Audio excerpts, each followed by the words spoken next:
Hi everybody, here we are again, Think Differently Thursday. My name's Helen, this is the Forge Church, and my guest today is Ash. Hi Ash. Hello Helen. How are you today? I'm very well, thank you. Are you? Yeah, I'm doing well, thank you. I've had my vaccination today, so yeah, feeling all protected. Now, Ash, not everyone will know that I'm talking to you you're not in the UK, are you? I'm not, no. So, yeah, tell people, where are you? I'm in the Croatian capital of Zagreb. Fantastic. And like us, you are living through a pandemic. How is it? How is the experience for you? Is it similar to us? I wouldn't say it's that similar. I mean, because last summer Croatians, basically the country seems to run on the tourism industry, and so the lockdown was a lockdown because they had to have tourists coming in. So I think normally the lockdown would have been tighter, but last summer it wasn't. We had more tourists coming in, and I guess we've had probably 3 small lockdowns. But 2 of them kind of, after they started lockdowns, we had the unfortunate earthquakes. So they weren't fully locked down because people wanted to get around and help. And so, yeah, it's been definitely a different experience to those in the UK. So you're not living with the same sort of restrictions that we are then? No, we can visit others. There was just before Christmas was the latest restrictions, but then, as I said, the earthquake happened on 28th or 29th of December, and they stopped those restrictions of meeting in other people's houses. Wow. Okay, so it is different. And how has the recovery been after the earthquakes? Is it still something that you're kind of living with, adjusting to, or did that kind of pass quite quickly? No, it took quite a few months because the first one was in Zagreb, so we felt that, and we were just getting past, I guess, any kind of little rumbles, the after tremors, and then the one that was 30 miles away happened again. So it was kind of that, yeah, we just recovered, and then again. So, but I mean, yeah, when I see what's happened in the place 30 miles away and the destruction, the word is destruction, that's happened there, over 44,000 buildings have been affected. Wow. It's like, okay, that's a lot worse than what we had here in Zagreb. Yeah, sure. Wow, that is a lot to contend with. And Ash, I guess I know that your family are here in the UK, in Suffolk, and so I guess, talking like we're talking now, I guess this has been very much part of your experience for quite a long time, has it? I mean, Zoom has become new language to us over the year, but were you already doing this kind of communication with family at home? Not so much with family. We've always done it at Christmas and maybe Easter. Right. Christmas, definitely. We've always done Christmas Day or Boxing Day. So we always, before it was Skype, not Zoom, but. Okay. Yeah. So still getting used to that, but always being in contact, maybe once or twice a week. Okay. Yeah. How long is it since you've seen family then? Just over a year. So I usually come back for the week away at Sizewell. That's when I also see my family. Right. Okay. I kind of think it's a bit ironic in a sense. I feel like I've seen you more in the last few months than I have for years, because you've joined us when we've done a few events and things. You've joined us, which has been lovely, and it's so lovely that you still consider yourself part of the Forge. So it would be good to talk about that and like go way back to how your connection with the Forge first started. I've got some distant memory that it was all around a holiday club. Was it like a kids thing? Yep. Is that right? Back in Mendlesham, when the Forge was Mendlesham Christian Fellowship, the first holiday club in Mendlesham in the summer of '94. Even remember, it was called the Amazing Garden Party. Right. During that week was when I gave my life to Jesus during that weekend. have been a part of the Forge. I think I wasn't part of the church quite then, but I was friends with Steve and his first wife, Sarah. And I think I can remember her making just reams and reams of bunting to go for that holiday club, for the garden party, I guess it was, all the way back then. Wow. So you became a Christian as a child at Holiday Club. How old would you have been then? I was 11. Okay. And some people would say that that's too young to make a decision like that, to make a big decision about faith. How would you answer that? It is a big decision. I mean, I think the change that it had upon my life, that at the time I was feeling quite lonely, I guess, because for the first 6 years of my life, I was an only child. So I had all the attention of my parents. And then from 6 to 11, my two brothers and my sister were born. And so that attention had gone. And I'd felt, lonely in that. But at that point, I'd felt, during the week of the holiday club, I didn't want to go. But my mum said, no, you're going. And I'm glad she did say.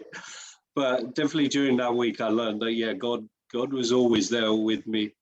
And I was just so sure of it then that, I want to follow him. That it was, I knew it was a big decision then, but I knew from then I wanted to follow him to read the Bible, however hard it was still as an 11-year-old, but I knew it was the right decision. Brilliant. And I think sometimes as well that actually a childlike faith and that simple understanding that I guess at that age that Jesus could be your friend and somebody that could go through life with you. I guess sometimes maybe as adults we overthink it and overcomplicate it, and there's something quite beautiful about a child's decision to do that. Definitely, I agree with that. I've known a few others who have made that decision at that age, and maybe even their parents who are Christians have said no, it's too early. But when you listen to them, obviously you had people who are asking questions and trying to mentor you at that young age as well. So it's not like you've made that decision and then you're left alone, but actually you've got other people around you who are helping you with that decision and how to live further. Yeah. And so had your family been part of the church, or was coming to Holiday Club like a one-off type thing? It was a kind of one-off thing, and then my mum and my younger siblings started coming to the Wow. So if ever there's an argument for doing holiday clubs, it is you. And I think that story has been told many times at our church, because we've seen you really grow and mature in your faith and go on to do wonderful things. And of course your mom is heavily involved with the church as well, which is just great. And so presumably from that point you did keep coming along and got involved in youth groups and things, I guess. I couldn't really, when I was thinking about talking to you, I couldn't really remember who would have headed up youth stuff. My first youth leaders were Win and Jill. Oh, lovely. Right, yeah. Okay. And then as you got older, was it the time of Steve and Claire Miles? Yes. Yeah, fantastic. Great. And so what are your memories of that time, being in and around church as a teenager, a young adult? What were your memories of church then? One other good thing about joining the holiday club was I met up with John Fenning. Okay. I was a year older than him, but we'd been at primary school, but then they went to a different school. It was a friendship returning there. That was one of the big things for me. That was nice. And we now roughly stay in contact. I remember the last time I was over for Christmas, it was good to see him there. Huge bear hug we gave each other. So lovely. Great those years. Great. And then so I guess around that time, I can remember being at Mendlesham, and I can remember when we first established this first global partnership, and we've got several now, but certainly our first global partnership was with this small Baptist church, is that right? In Sirac in Croatia, and it was a big deal to us. We were quite a small church, but really felt that we needed to be outward looking and giving and supporting. And so we made this link, which we still have to this day. And you kind of got involved, didn't you? I guess as a young person, you were going out. We did annual trips out. Was that your kind of first involvement? It was. So I was 16 for the first, I think it was the first time that they did a holiday club in 1999. They'd been out before, but not to do a holiday club. Yeah. And I mean, I remember telling Steve Miles that, and I mean, I think there was a bit of shock on his face because I was very introverted there. I didn't go to the summer camps at Sizewell, just too nervous. And kind of then here's me then suddenly wanting to go back to Croatia because I felt God calling me to that. Really? So that was something that was quite contradictory to your character, but something that you actually felt God was calling you to do. I mean, explain that to us for people that for people that perhaps are listening and don't understand that. What does that mean? If you were feeling that was what God was wanting you to do, how did God convey that to you? I guess it was that feeling inside, look, this is so attractive, when normally I'd run in the total opposite direction. Yeah. But there was just something, this is for me, this has something for me. And I wanted to know more about it. I remember there was Steve Miles who advertised it before someone had a talk, and I just couldn't wait for that talk to be finished, so I could tell Steve I want to put my name down on the list to go. Right. And I know you then, so what we were doing at that stage was going out and leading holiday clubs at the church there in Sirac. And so did you, like, really early on, from that point of first feeling you wanted to go, did you have an awareness that actually this was going to grow into something that was going to become what you did with your life? Was there a passion growing at that stage, or early on did you feel like you were going to go out one summer and that would be done? No, there was something there that straight away that this is going to be something maybe long term. And as soon as I got out there as well, I mean, it's quite funny because those first couple of years we went on a minibus. So we didn't fly out, we went minibus across Europe. I remember Steve saying that as we got closer to Sirac, I got louder and louder, and it's kind of like I was a different person. But then when I came back to the UK, I got quieter. So there was these kind of things. There's something different here. God is changing as I got closer to Croatia, transforming me. Yeah. And so just tell us a little bit about what those weeks there were.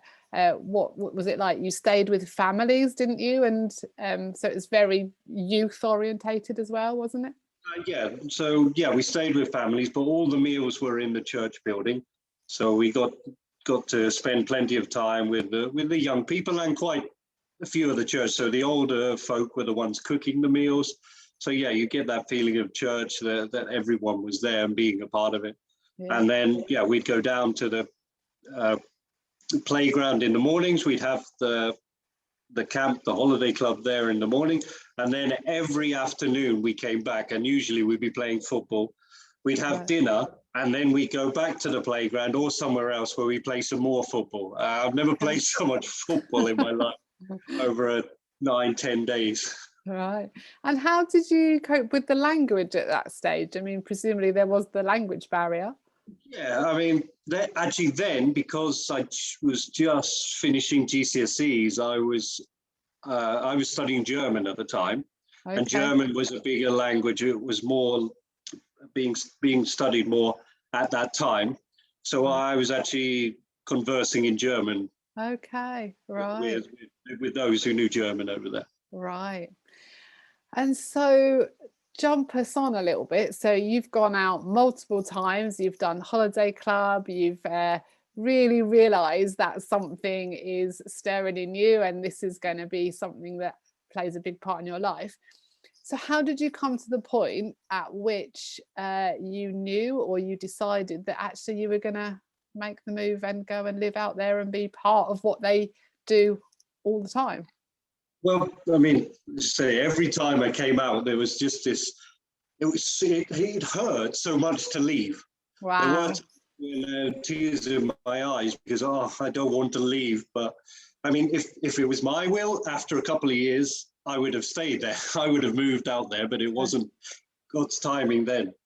But later on, I had a meeting with Steve Fenning, with Matt Levitt, and I think Sheila Taylor as well, when I was saying, look, I'm really feeling it. And I remember Steve saying, I think you should stay where I was, which was in Cumbria. I was working as a children's worker and youth worker there.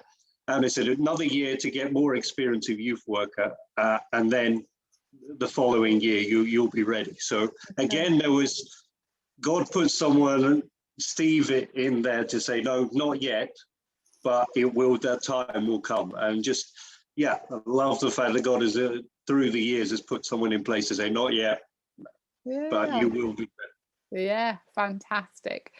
And so what year was it that you did move out there to live permanently? 2012, so 9 years ago.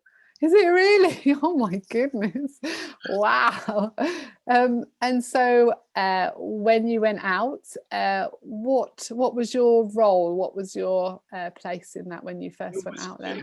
Well, it's interesting. So it was to help lead the young people. Okay. But I soon realized, okay, I'm going to be preaching on a Sunday morning, which I'd never done in England, I've never done in England to adult congregations, just to youth meetings. So that was a bit of a surprise, but actually something that challenged me. And I grew in my faith because there it was in front of me. The church needed someone to help preach there, and that was what I was involved in. I don't know, some people don't know, I was there for 3 months, but then I had to come back to the UK because of visa problems. This was before Croatia was in the EU, and I spent the next 6 months in the UK trying to sort it out.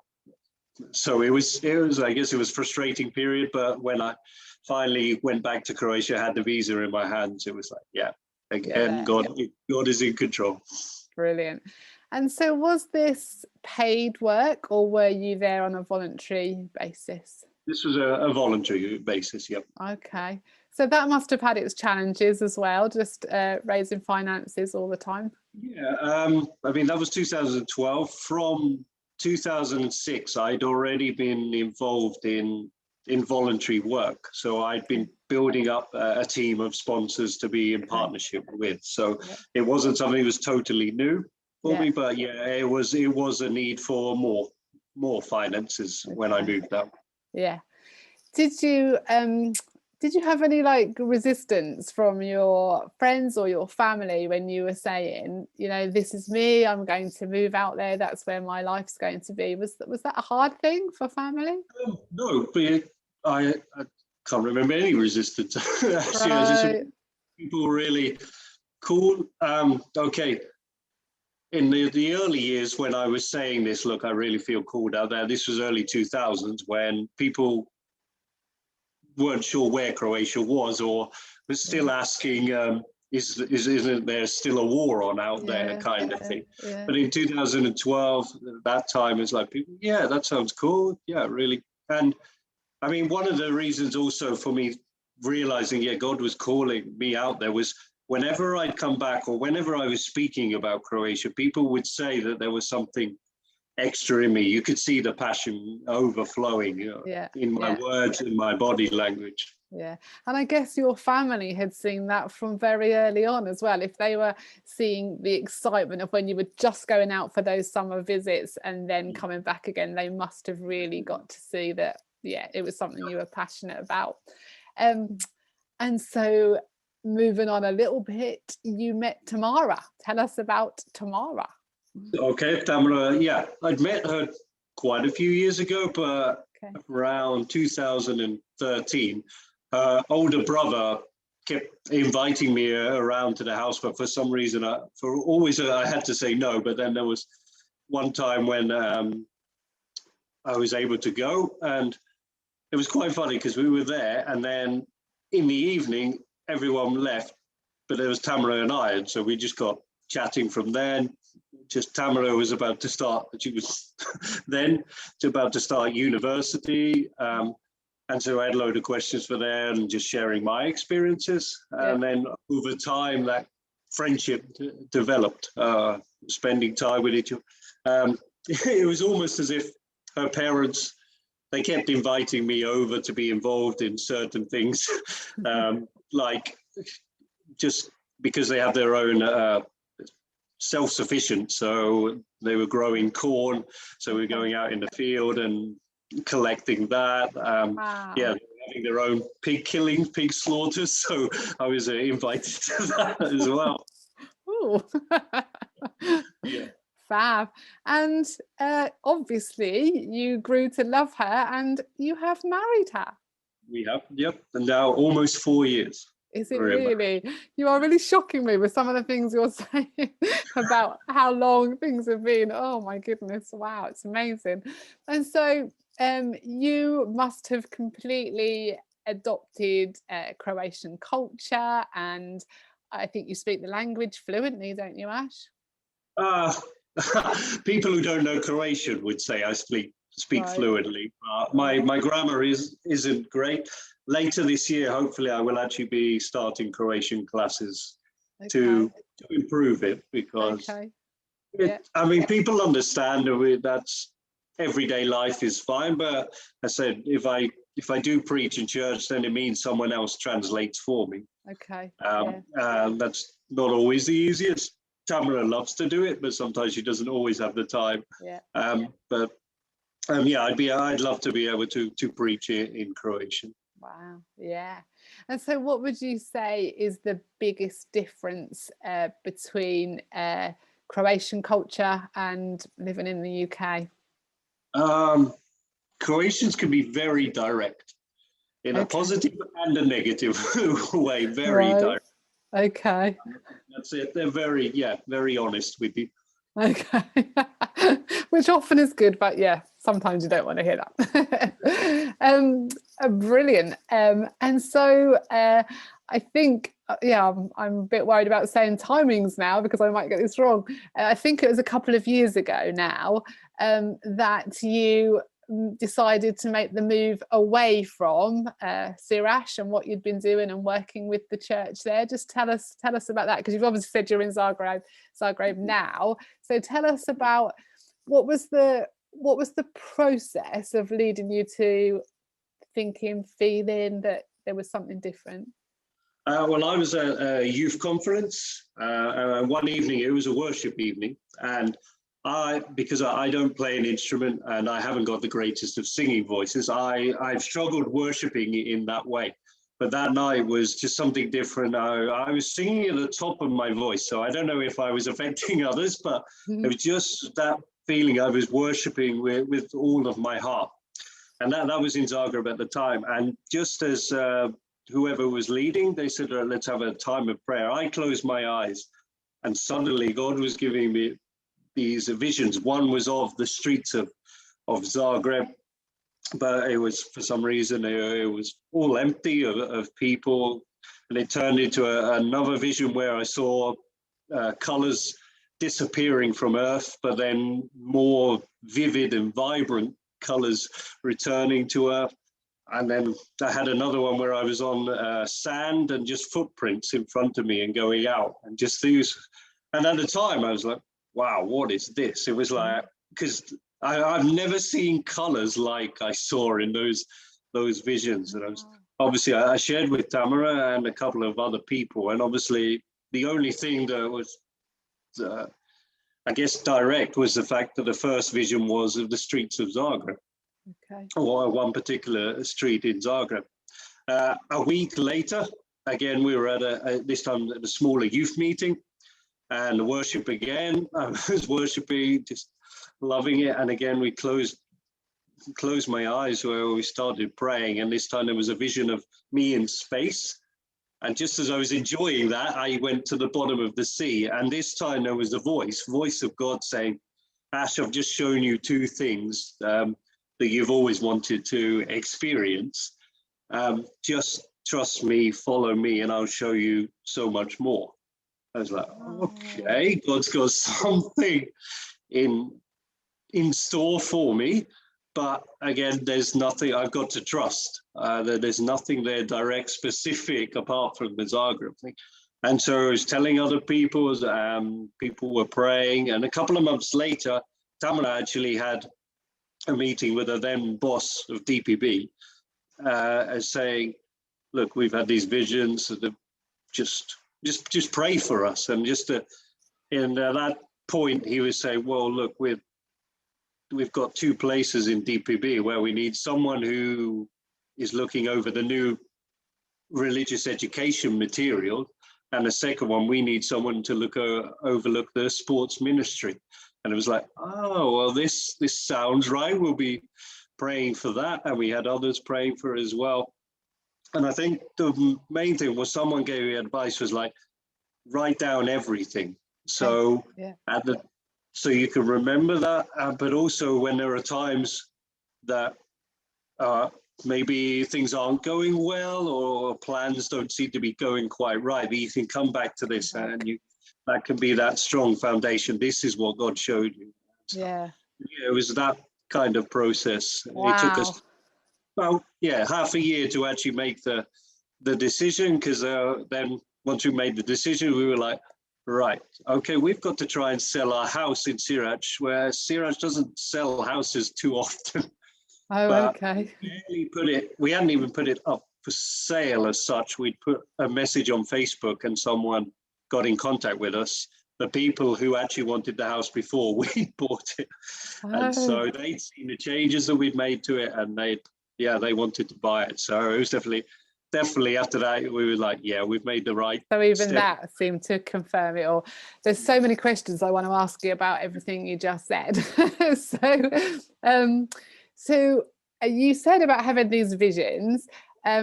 Was that something that you had experienced previously, or was that something that was new and sort of particular to this experience? I'd had it once before, where someone was about to go into ministry in another country, and I just had a vision of a farm and fields ready for harvest, but there was no workers, and it was just okay. So I shared it with them.